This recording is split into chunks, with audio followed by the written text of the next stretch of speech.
If you clicked on this video, you probably have a brain. But how well do you know that brain? Like, what is your brain made of? What's going on inside of it? And what's floating around in there that is turning thoughts into actions? Today, we're discussing some of our favorite questions about brains, starting with the age-old question, does having a bigger brain make you smarter? If you've ever seen the cartoon Pinky and the Brain, you already know that bigger brains are way better. And if only those scientists had made that mouse's brain just a little bigger, maybe he could have actually taken over the world. But it turns out that the cartoon lied to us. Shocking, I know. In real life, things are much more complicated. And size isn't everything, or even much really, when it comes to intelligence. It might be tempting to think that brain size is really important because it's one of the things that makes us stand out. Relative to our bodies, our brains are bigger than the brains of other primates. And they've been getting bigger over time. Our ancient relative, Homo habilis, had a brain 1/3 the size of ours, for example. So you'd think that among people, those of us with the biggest brains would also be the smartest. But while it's true our species has evolved larger brains over the past 2 million years or so, that growth stopped around when we developed stone tools. And since then, our brains have actually been shrinking. In the last 20,000 years, our brains have shrunk by 10%. That's almost the size of a baseball, which is a lot of brain to lose. And, I mean, if size was everything, that would mean we're a lot dumber now. We're not, though. Right? And that actually makes sense when you look at much more recent research on brains and intelligence. In the past half century or so, lots of psychologists and neuroscientists have tried to draw connections between brain size, usually volume or weight, and intelligence, as measured by IQ tests or other standardized exams. And they just haven't found a solid relationship. For example, a 2015 meta-analysis combined the results of 88 studies on over 8,000 brains and found that size only accounted for a little less than 6% of the variation in IQ between people. They also found that earlier studies published higher correlations between brain size and IQ, which either means that the connection between intellect and size has been disappearing over time, or that earlier studies were biased against publishing negative results. Regardless, scientists just can't seem to agree that size really matters. And slowly but surely, other factors have been emerging. New research suggests size is less important than connectedness, for example, and not how you might expect, because having highly connected neurons doesn't make you smarter. Instead, less is more. This connectedness can be measured by looking at what scientists call arborization in the brain. That's the number and shape of dendrites, the long spindly branches neurons use to connect to other neurons, which scientists can estimate using neurite orientation dispersion and density imaging, cutely abbreviated to NODI. It might seem pretty natural to assume that people with tons and tons of dendrites would have an advantage.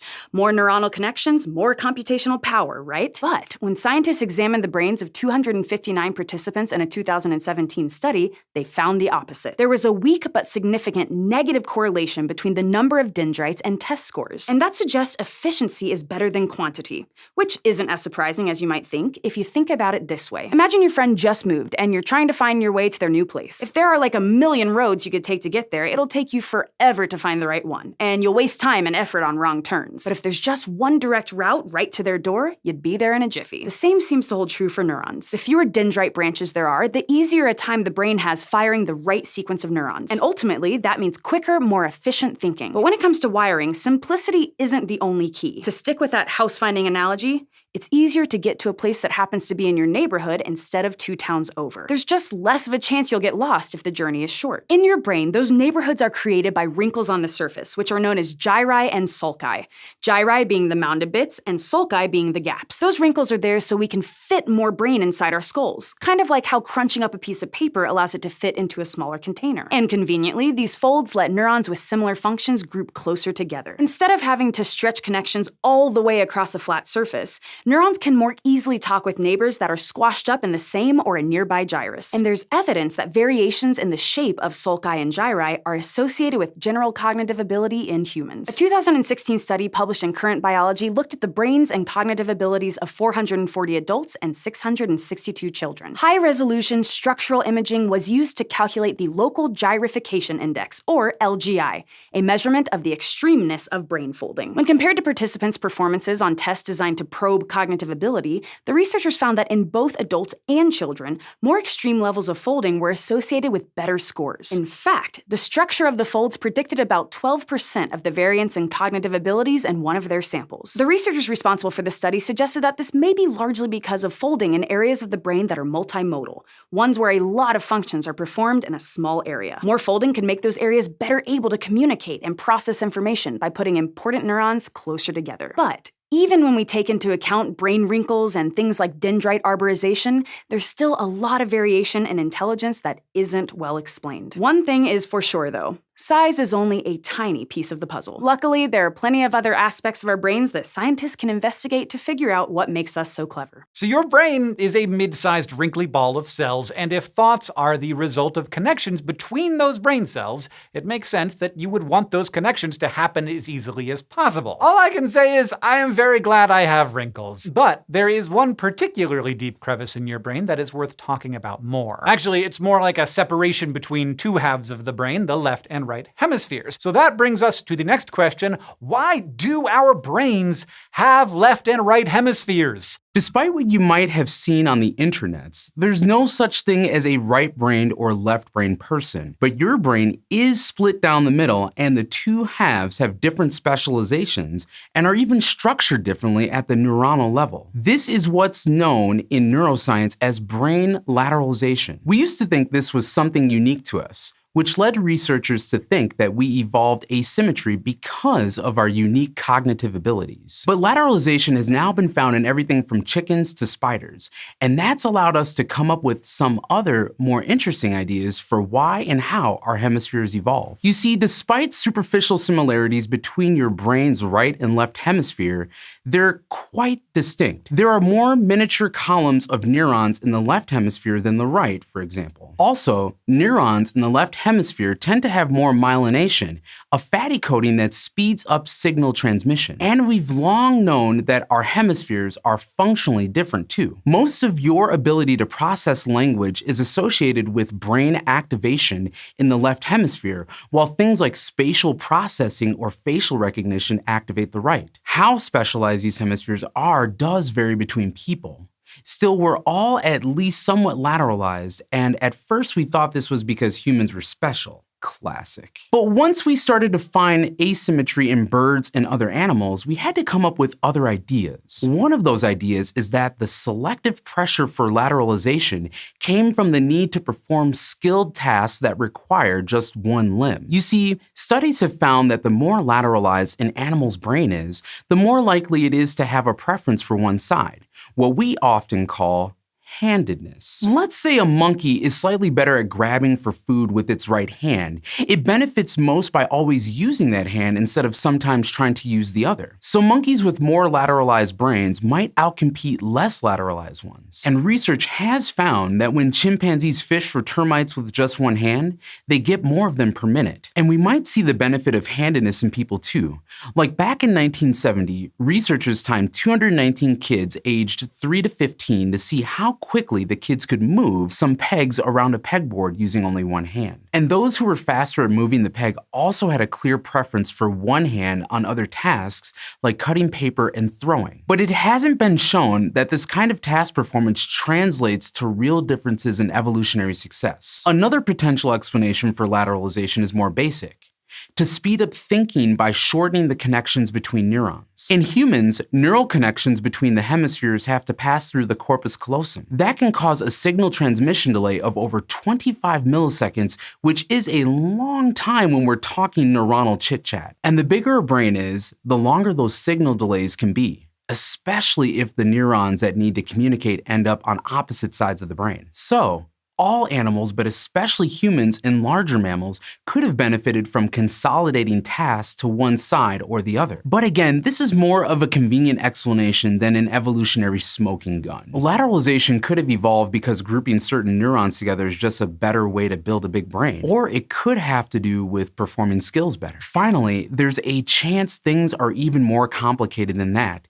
Like maybe lateralization developed in most animals for one thing, But human evolution took that one step further. In animals, scientists have seen that lateralization helps with something called parallel processing, basically being able to do two things at once. That may explain why it's so common. For example, we know that chicks mostly use their left hemispheres when hunting for grain among pebbles, but use their right hemisphere to monitor for predators. And the more lateralized they are, the better they are at keeping an eye out for trouble while searching for food. It's easy to see how that would be good from an evolutionary perspective, but there's not much evidence that this happens in humans. Studies have found that people with more asymmetry tend to have better verbal intelligence and visuospatial skills, though. Some researchers have proposed that in us, lateralization helps with a different kind of parallel processing, thinking about the world in two different ways. The idea here is that there is no ideal kind of neuron or neuron structure that works best for everything we might want our brains to do. If you eat some red berries and then get sick, for example, you might need to come up with a quick explanation for what happened. That's where the faster firing, discretely organized neurons in the left hemisphere might jump in. Whoa, they were poisonous and you should avoid them. At some point though, it's important to know if you're right.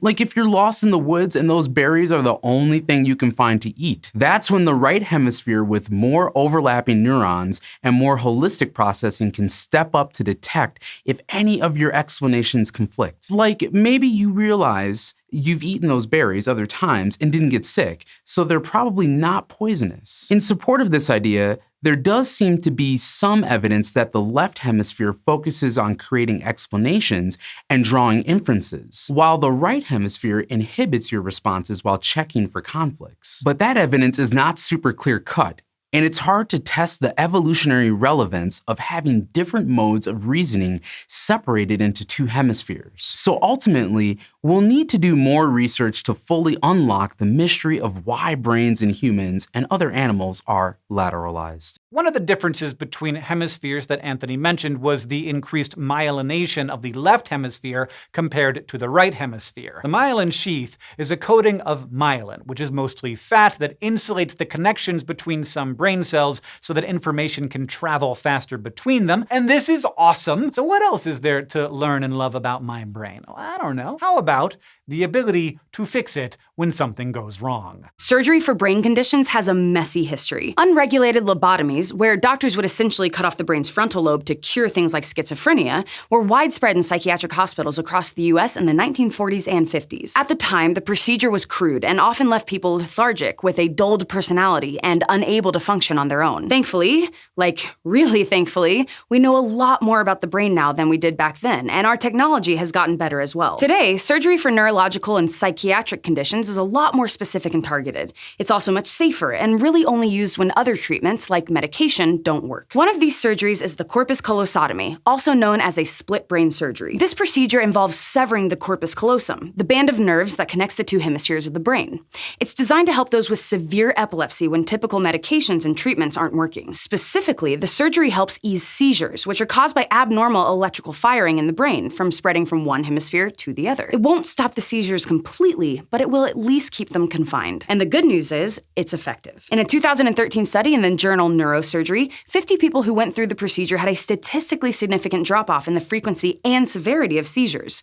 And the outcomes were even better if they had the procedure done when they were younger. Also importantly, this surgery helps reduce atonic or drop seizures. Seizures where the person loses control of their muscles and falls to the ground, putting them at risk for injury. We don't really know why they happen, but corpus callosotomies reduce their frequency. That 2013 study found that 40% of the patients had no more drop seizures after the surgery, and 64% had the frequency reduced. And in a 2014 study of 26 patients in the journal Epilepsy and Behavior, drop attacks went down by half or more in 65% of patients. Now, there are side effects and risks to the procedure, like headaches, stuttering, or other trouble with speech, and coordination problems. But reducing seizures typically improves quality of life dramatically. So for some patients, it makes the most sense. Surgery is also used to treat severe cases of obsessive-compulsive disorder, or OCD, which causes recurrent intrusive thoughts and repetitive behaviors. Scientists are increasingly confident that the neurological root of the disorder is a small hook of tissue toward the front of the brain called the anterior cingulate cortex. This region, also called the ACC, is involved with the regulation of emotion.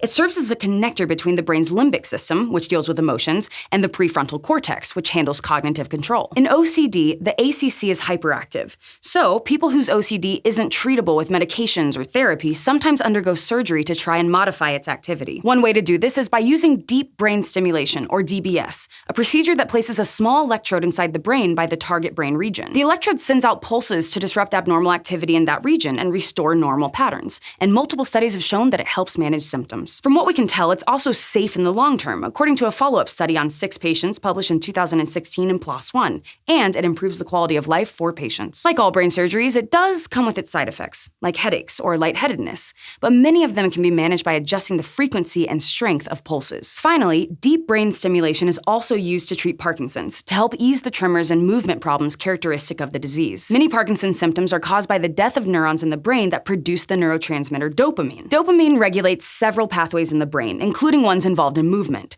So, without enough of it, multiple brain regions become overactive. To treat symptoms, surgeons will sometimes cut or burn out those regions, but deep brain stimulation is safer and more easily adjusted, so it's become the preferred procedure. DBS can't replace that lost dopamine or anything, but like with OCD, it can help normalize brain activity by stopping those extra signals, and it seems to work. A 2014 meta-analysis of 6 trials, which included over 1,000 patients, found that it significantly improved motor signs of Parkinson's, functionality, and quality of life.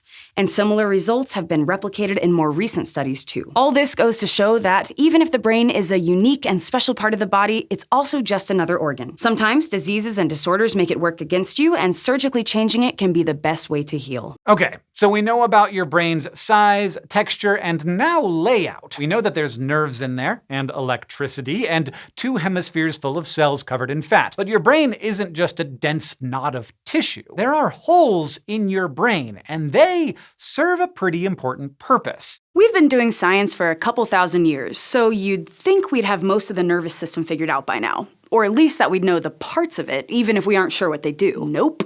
We're still discovering new things all the time. Like recently, we found a hidden network in the brain called the glymphatic system, whose main job is to clear away waste. It operates mostly when you're asleep, might prevent people from developing certain diseases, and has impacted the way we understand how our brain works. Basically, finding it was a pretty awesome surprise. Every minute of every day, your cells do all sorts of marvelous things, but they also produce waste, like carbon dioxide, water, and larger molecules like proteins. But that doesn't mean you're, full of garbage. In most of your body, a network of vessels called the lymphatic system acts like a sewer to clear that junk away. It carries waste to your circulatory system, where it can then be taken to your liver and kidneys for disposal. But up until recently, scientists couldn't find anything like that in the brain. Even though, relative to other parts of your body, it produces a lot of waste. Instead, they thought that waste exited the brain by diffusing into the cerebrospinal fluid, or the fluid surrounding your brain and spinal cord. Then it could make its way into the circulatory system. For a while, this made sense, since scientists couldn't see any vessels, and that waste had to be going somewhere. But in 1971, one scientist named Dr. Helen Sir realized this method wouldn't actually work. She did the math and realized that some of the large proteins in cellular waste would take too long to diffuse. Still, it wasn't clear where that gunk was going, and for decades it was a bit of a head-scratcher. Then, in 2012, we finally figured it out. Scientists at the University of Rochester used a technique called 2-photon microscopy to look at mouse brains.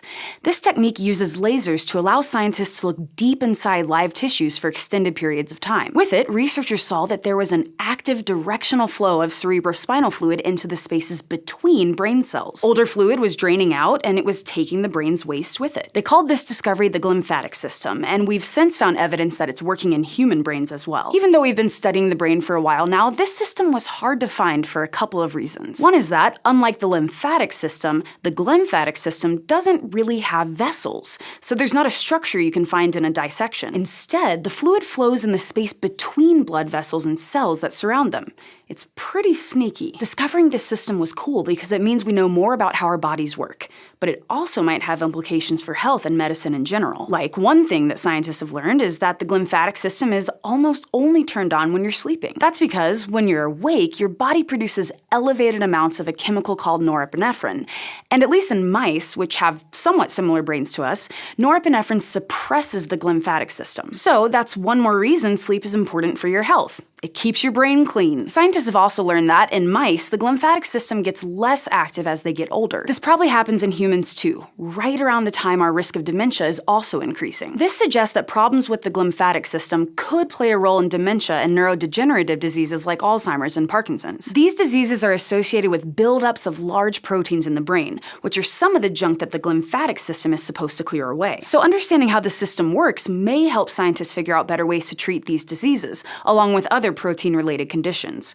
But there's definitely a long way to go. Now, finding the glymphatic system seemed like a huge victory, but the surprises weren't quite over yet. Because in 2017, scientists found lymphatic vessels in the human brain too, the ones that weren't supposed to exist. They were hiding in the meninges, the outer membranes that cover the brain and spinal cord. We didn't know about these vessels before because they're hidden inside a tough membrane, and they run alongside some pretty prominent blood vessels. When you're looking at a brain with an MRI, for example, these lymphatic vessels are difficult to see because the blood vessels are in the way, kind of like a photobomb. Still, now that we've found all these new systems, we kind of have more questions than answers. The next steps are for scientists to figure out how the glymphatic system is involved in human disease and how it and those new lymphatic vessels might work together. Then, someday, maybe we can use that knowledge to treat disease. All this goes to show that even though we're pretty smart, we still have a lot to learn about our brains. But the next time someone accuses you of having a dirty mind, you can let them know they don't need to worry. Your glymphatic system and those lymphatic vessels keep your brain sparkling clean. Yeah, so whoever named the glymphatic system and the lymphatic system clearly was not thinking about clarity, but they both help keep your brain clear of toxins, so if you misheard someone, you'd probably be on the right track, you just might be missing a part of the story. And talk about missing a part of the story, so far, we have only discussed one type of brain cell. Researchers have focused on neurons as the primary brain cell, but there are other cells in there. Next up, here's Britt to introduce you to your microglia. When we talk about mental illness, or anything else brain-related, we usually talk about neurons. They're the nerve cells that send electrochemical messages that allow you to think, or go for a hike, or watch science videos. And for a long time, scientists have been dazzled by their electric personalities. But neurons are only half the story. We have an almost equal number of a whole other family of brain cells called glia, which perform all kinds of supportive functions for neurons, from pruning them to keeping them safe. In fact, you could say that behind every successful neuron is a glial cell. Historically, these things haven't gotten the respect they deserve. But now, researchers are realizing how amazingly important they are. And that's especially true for one type of them: microglia. Microglia act as the brain's janitors, nurses, paramedics, police, judges, juries, and executioners. They may play a big role in depression, obsessive-compulsive disorder, bipolar disorders, Parkinson's, Alzheimer's, autism, and more. And did we mention that they can shapeshift and eat neurons? It's time to meet your microglia. Scientists have known about glial cells since the 1920s, but they often overlooked them in favor of those much flashier cells, the neurons. That's partly because glia don't produce electrical impulses like neurons do, so they're not as obviously interesting. It's also because when researchers first started to study the nervous system, the dyes they used to stain brain tissue didn't allow them to see glia as well as they could see neurons. And on top of that, the actions of glial cells and neurons are so intimately connected, it's really hard to tell which one is doing what. So in the end, many scientists gave most of the credit to neurons, and they thought glia were boring do-nothings. In fact, the word glia is related to the word glue, because researchers believe they just sat there sticking brain tissue together. But thanks in part to better imaging techniques, researchers are starting to appreciate these underdogs, especially microglia. Today, we know that microglia are fundamentally different from other brain cells. Unlike neurons and other glial cells, they emerge in an embryo from the same family of stem cells that turn into white blood cells, your body's immune system warriors. Then, a few days after conception, the microglia migrate through the blood to the developing brain, where they stay. That makes them part of your immune system, and it also explains some of the things they can do. One of microglia's most important tasks is cleaning out the junk in your brain. That's why so many sources call them the brain's janitors. Microglia look for dead cells, pathogens, and harmful protein clusters that might cause disease. And while research summaries and science blogs often say microglia mop up or sweep away this garbage, what's really happening is much, much cooler. In their normal state, microglia have several protruding spidery arms that grope around looking for dangerous invaders or damaged neurons. When they find a problem, they move toward it. Then they pull in their arms, turn into a sort of blob and eat the problem. They swallow it up, then transfer whatever they've eaten to their lysosomes, tiny internal sacs that act like stomachs. Lysosomes contain digestive enzymes that break down larger molecules into smaller ones that feed the microglia. Microglia can even morph into various shapes depending on what they're attacking. For example, when they're fighting syphilis, they turn into a sort of rod shape. And while scientists don't know why that helps exactly, it's apparently useful. Microglia aren't just shape-shifting housekeepers, though. You can also think of them as the brain's nurses. They're constantly reaching their arms around to touch neurons and see if they're working properly, like a nurse taking a patient's pulse and vital signs. If they notice a neuron releasing chemicals that signal something is wrong, they eat the neuron. Okay, maybe they aren't so much like nurses, or at least good nurses, but as weird as it is to think that they're spidery, blobby things eating parts of your brain, it's really important. For one, it helps your brain develop. When you're a baby, you have trillions more synapses than you end up with as an adult. Synapses are the connection points between your neurons. And during childhood and adolescence, you go through a process called synaptic pruning. Often, sources just generally say it's the time where your brain gets rid of unneeded synapses. But your microglia are big players here. They move around monitoring your neurons and synapses. If the connection is functioning well, microglia can secrete chemicals that stimulate the synapse and make the connection even stronger. But if the synapse is functioning poorly, you can probably guess where this is going. They eat it. Classic microglia. Scientists have even used high-resolution imaging to watch this process in action in mice. They've seen microglia reach out to synapses with their little arms, and then suddenly, pieces of synapse were digesting inside the microglia. So essentially, these cells act as judge, jury, and executioner for your neurons. And they do this by eating your brains. But beyond all this, as if this weren't enough, these cells also keep you safe. They help protect your brain from nasty stuff like viruses, and they don't always work alone. Remember their cousins, the white blood cells? Well, when microglia encounter a dangerous invader, like a virus, they can produce proteins called cytokines that recruit white blood cells and allow them to break through the blood-brain barrier and help attack the virus. So overall, microglia are so important for our brains. But you know how it goes. With great power comes great responsibility. And microglia aren't always perfect. In fact, lots of things can mess with their activity. For example, some scientists think negative experiences in childhood, like infection, abuse, and neglect, could permanently alter microglia's behavior. These experiences could lead the brain to release stress hormones, which could ultimately prime the microglia to be hypersensitive in the future.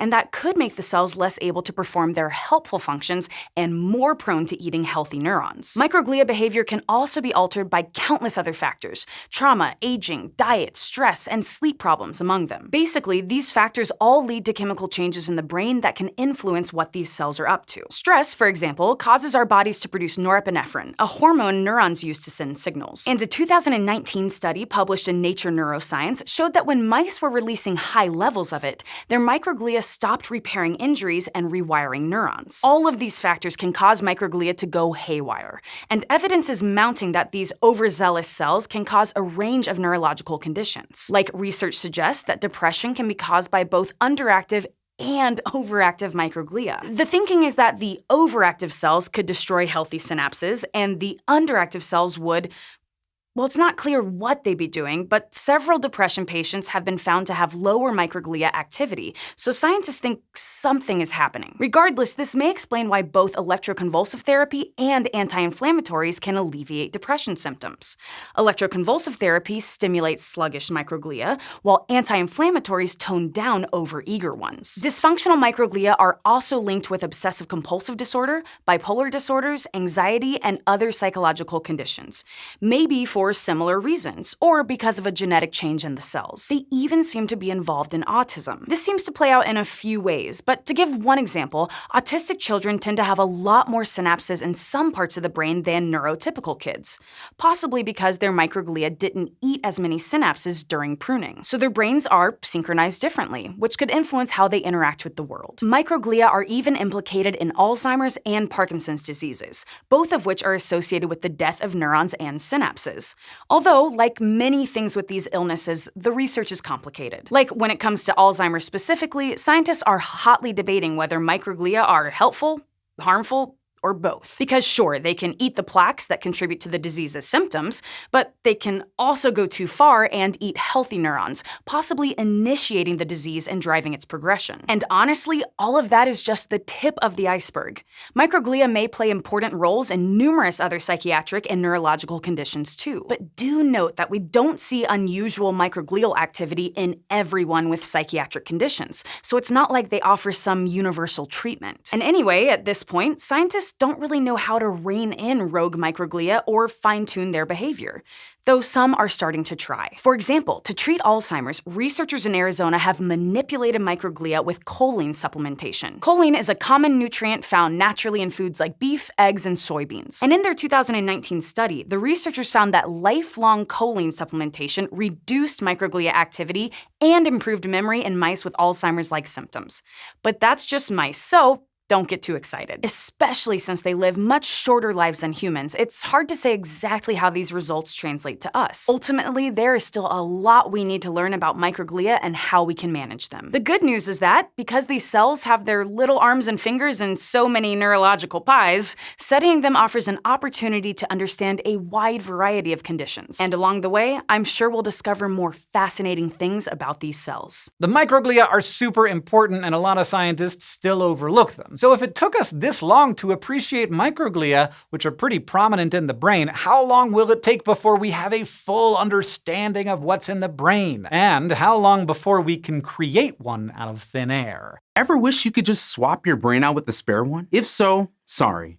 We definitely can't grow backup brains in jars. But you may have heard about a study in which researchers at the University of California, San Diego were able to grow lumps of neural tissue that showed measurable activity, a little bit like an actual brain. This kind of research raises some ethical questions, but the good news is that at this point, it's unlikely the activity in these so-called cortical organoids means they're awake and having experiences. And in this case, they weren't meant to be. Instead, they were just a new and uncommon way to study neural tissue, which could help model the progression of diseases, test medication, or just understand how humans came to be the way we are. In a study reported in the journal Cell Stem Cell in 2019, researchers grew small clusters of neural tissue like neurons and glial cells in culture. And the neurons connected and started firing, apparently syncing up with their neighbors. This was exciting because before this type of research, we had to base our knowledge of how human brains develop on the brains of rodents. And based on those kinds of studies, we had thought that human neural tissue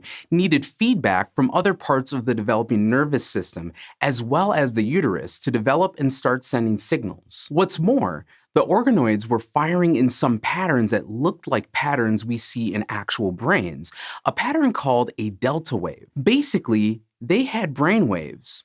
Of a sort. They even found those waves bore some resemblance to existing data on the brains of infants who were born prematurely. So does that mean these tiny cell clusters were conscious, or at least as conscious as a very young infant? The short answer is probably not. And to explain why, it helps to know what a brain wave even is. Like the rest of your organs, your brain is a cluster of cells, in this case, neurons and glial cells. And those neurons generate an electrical signal, but a tiny one, like your whole brain is probably not enough to power an old school light bulb. When a neuron fires, an imbalance of sodium and potassium ions gets pushed down the axon toward another neuron, thanks to channels and pumps in the cell membrane, which makes an electrical signal. But individual neurons usually fire kind of randomly. Their activity as a group is how we get brainwaves. The patterns that look like waves are visualized using a technology called electroencephalography, or EEG, which detects these changes on your scalp through electrodes. Each electrode could be about a centimeter wide,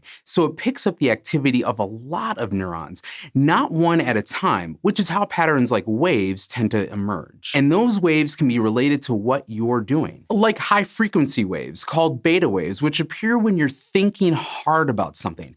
Alpha waves appear appear when a person is a bit more relaxed. Then come theta waves, which you might see if you're falling asleep. Then finally, there's delta waves, which are the slowest type of waves. People tend to show these if they're in a deep but dreamless sleep, or if they're a newborn infant. That's the kind of waves these organoids showed. So if you were hoping to grow your own backup brain anytime soon, the activity isn't the kind we typically associate with being awake and aware of your surroundings, or even dream perception, in case any of that was part of your backup brain plan. Some people have argued that we can't really objectively decide if another entity is truly sentient or not. And so we should be careful with organoids like these. In fact, some experts are drawing attention to the need for more rigorous ethical boundaries in this research because they believe we are approaching a point where those boundaries are needed, or maybe that we're already there. For example, in this study, the entire sample of all the organoid clusters they grew amounted to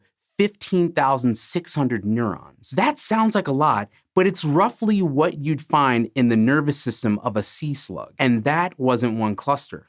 It was the total number in all of them. They compared that data to that of newborn infants, all of whom were born before 28 weeks in the womb. By about halfway through fetal development, they would likely have already developed most of the billions of neurons that babies are born with. However, even with only thousands of neurons, some ethics experts are calling for safeguards. After all, a sea slug is a real animal. So this is a fairly complex issue. In humans, we also know of some specific structures that are involved in waking a brain up, as well as arousing it into consciousness. One key structure is called the reticular formation. This group of neurons sends signals into the rest of your brain to basically wake it up. Like if you stimulate this area in anesthetized rats, they show less of those dreamless sleep brain waves and more of the awake and focused waves. An injury there can result in altered levels of consciousness. So at least based on what we know about how bigger brains work, these organoids might need more complex structures to be able to arouse them into being aware and having experiences. But making working backup brains was never the point.